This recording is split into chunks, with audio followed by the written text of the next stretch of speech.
Hello friends, today we are going to study the next chapter of biology, cell structure and organization. आता biology या विषयातील आपण sale structure आणि organisation हा chapter या ठिकाणी अभ्यासणार आहोत. या संपूर्ण चॅप्टर मध्ये आपल्याला काय पहिल्यांदा जे सेलचं स्ट्रक्चर आहे ते समजून घ्यायचं आहे. त्याच पद्धतीने सेल ऑर्गेनेल्स असतील, प्रत्येक सेल ऑर्गेनेलचं फंक्शन काय आहे, all these are the included into the cell structure and organisation. As you know, तुम्हाला माहिती आहे what is by cell. Cell कशाला म्हणतो आपण? It is nothing but it is the structural and functional unit of life. कुठलाही living organism जो असतो हा कशाने बनलेला असतो? पेशींनी बनलेला असतो, सेल्सने बनलेला असतो. त्याचं बेसिक ऑर्गनायझेशन जर बघितलं किंवा ज्याला त्याची डेव्हलपमेंट बघितली की कशापासून होत असते, सेलपासून होत असते. म्हणून आपल्याला या संपूर्ण चॅप्टरमध्ये सेलचं स्ट्रक्चर आणि ऑर्गनायझेशन अभ्यासायचं आहे. What is cell and there cell structure and organisation. Cell काय आहे? That is the microscopic structure. To see the cell we have to use the microscope.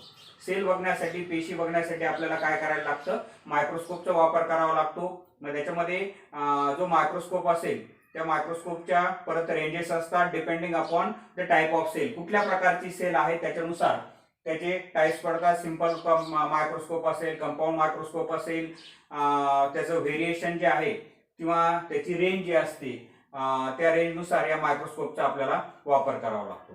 आता सेलच्या बाबतीत जर बघितलं आपण, पेशीच्या बाबतीत जर बघितलं तर या ज्या सेल्स असतात या सेल थेरी याच्यावरती प्रपोज केली गेलेली आहे. आणि मोस्टली सेल जे आहेत या सेलचं फॉर्मेशन या सेल डिव्हिजन प्रोसेस पासून होत असतं किंवा ज्याला पेशी विभाजनाची क्रिया आपण म्हणतो, that is the cell division.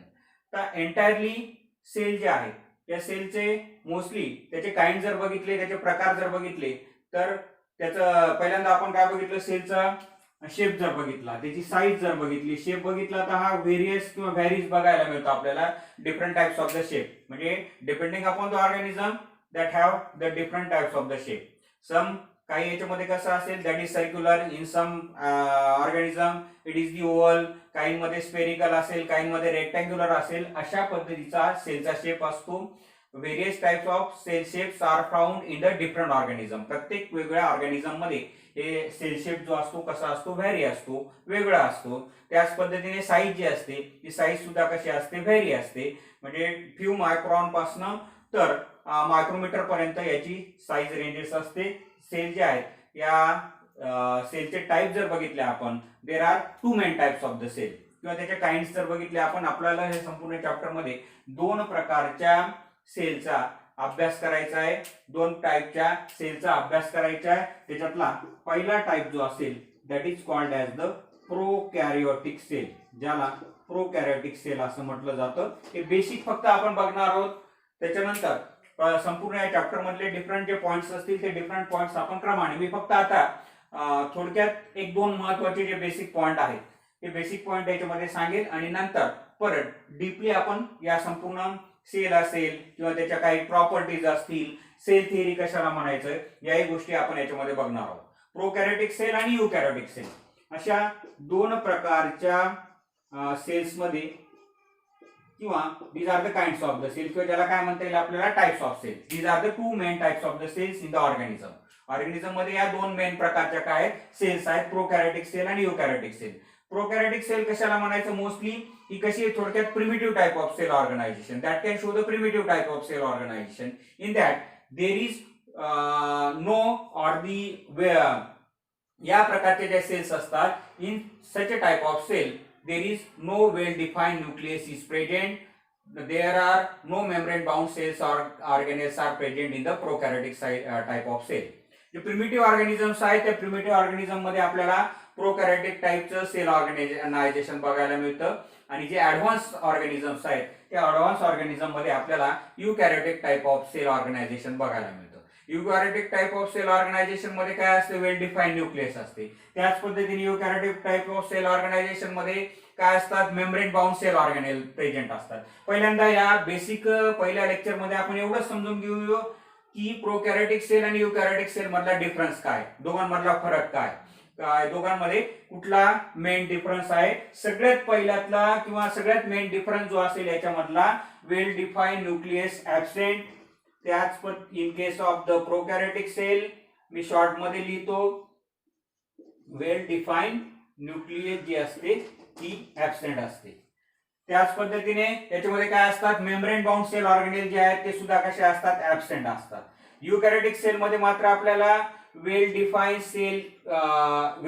Nucleus बघायला मिळते. इन दॅट न्यूक्लियस, त्या न्यूक्लियस मध्ये काय असणार आहे, डीएनए जे जेनेटिक मटेरियल असेल, हेरिडिटरी मटेरियल असेल, ऑल जे कशा पद्धतीचं असणार आहे त्याचं पॅकेजिंग याच्यामध्ये बघायला मिळतं. दोघांमध्ये डिफरंट पॅकेजिंग आपल्याला बघायला मिळतं. आणि या प्रकारच्या ज्या युकॅरियोटिक ऑर्गॅनिझम जे आहेत त्या युकॅरियोटिक ऑर्गॅनिझम्स मधल्या ज्या सेल्स आहेत त्या युकॅरियोटिक टाइपच्या ऑर्गॅनिझम मधल्या सेल्स मध्ये मेम्ब्रेन बाउंड सेल ऑर्गॅनेल्स असतात. या मेम्ब्रेन बाउंड सेल ऑर्गॅनेल मध्ये मायटोकॉन्ड्रिया असेल, त्याच पद्धतीने प्लांट सेलच्या बाबतीत जर बघितलं त्याच्यामध्ये क्लोरोप्लास्ट असेल. त्याच पद्धतीने if we observe in the काही हे असतील त्याच्यामध्ये रायबोझोम्स असतील किंवा असे जे सेल ऑर्गॅनेल आहेत those which can covered with one or more than one envelope, such a type of cell organelles are called as the membrane bound cell organelles. आणि हे जे membrane bound cell organelles असतात हे membrane bound cell organelles